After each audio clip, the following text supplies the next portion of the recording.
Perkenalkan, nama saya Maris Narkasijrau dari kelas 12E. Pada video kali ini saya akan membahas tentang kasus pelanggaran hak warga negara yang terjadi di Indonesia, yaitu kasus korupsi dana bantuan sosial. Dengan tujuan pembelajaran, kasus pelanggaran hak dan pengingkaran kewajiban upaya warga negara dalam mencegahnya. Nah, tujuan pembuatan video ini adalah untuk menganalisis bentuk pelanggaran yang terjadi, penyebabnya, dampaknya bagi masyarakat, serta solusi yang dapat dilakukan sebagai upaya perlindungan hukum. Kasus ini penting karena menyangkut hak dasar masyarakat, terutama mereka yang paling membutuhkan. Dana bantuan sosial disediakan pemerintah untuk membantu masyarakat miskin, terutama saat kondisi krisis seperti pandemi. Namun dalam praktiknya terjadi penyalahgunaan dana oleh oknum pejabat yang seharusnya mengelola dan menyalurkan bantuan tersebut. Pihak-pihak yang terlibat sebagai berikut. Yang pertama, pejabat pemerintah, kemudian pihak swasta penyedia barang, kemudian masyarakat sebagai korban. Selanjutnya yaitu bentuk pelanggarannya. Yang pertama, penyalahgunaan jabatan. Yang kedua, korupsi dana publik. Yang ketiga, pengurangan kualitas bantuan. Dan yang keempat, pengingkaran kewajiban pejabat untuk melayani rakyat. Hak dan kewajiban yang dilanggar. Hak warga negara yang dilanggar, yang pertama, hak untuk mendapatkan kesejahteraan sosial.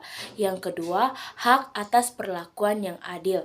Kemudian yang ketiga, hak atas pelayanan publik yang layak. Kewajiban pejabat negara yang diingkari, yang pertama, mengelola anggaran secara jujur, mengutamakan kepentingan rakyat, dan yang terakhir, bertanggung jawab atas jabatan yang diemban. Nah, selanjutnya beberapa faktor penyebab terjadinya kasus ini. Yang pertama, akibatnya lemahnya integritas moral. Yang kedua, akibat kurangnya pengawasan. Kemudian yang ketiga, budaya korupsi yang masih mengakar. Yang keempat, penyalahgunaan kekuasaan.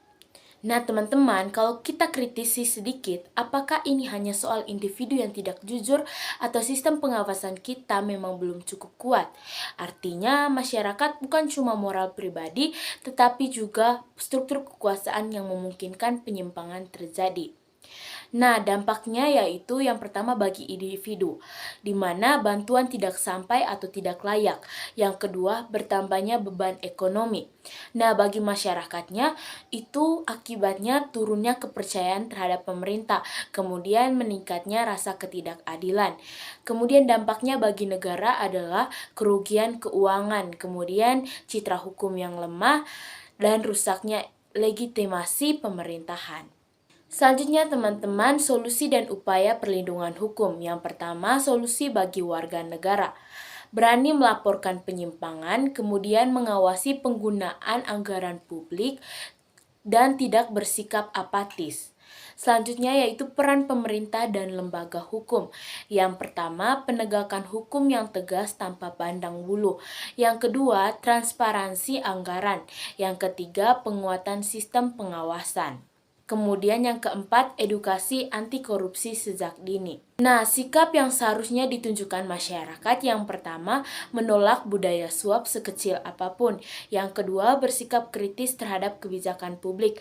Yang ketiga, menjunjung tinggi nilai kejujuran. Kalau kita mau jujur, korupsi tidak akan hilang hanya dengan hukuman berat. Tanpa perubahan budaya dan sistem, kasus serupa bisa terulang lagi. Nah teman-teman, sebagai kesimpulan, kasus korupsi dana bansos merupakan bentuk nyata pelanggaran hak warga negara dan pengingkaran kewajiban pejabat negara. Kasus ini mengajarkan bahwa hukum bukan hanya tentang aturan, tetapi tentang tanggung jawab moral.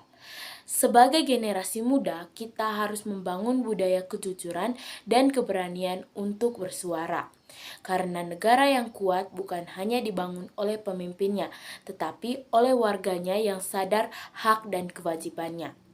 Baik, sekian saja dari saya. Terima kasih.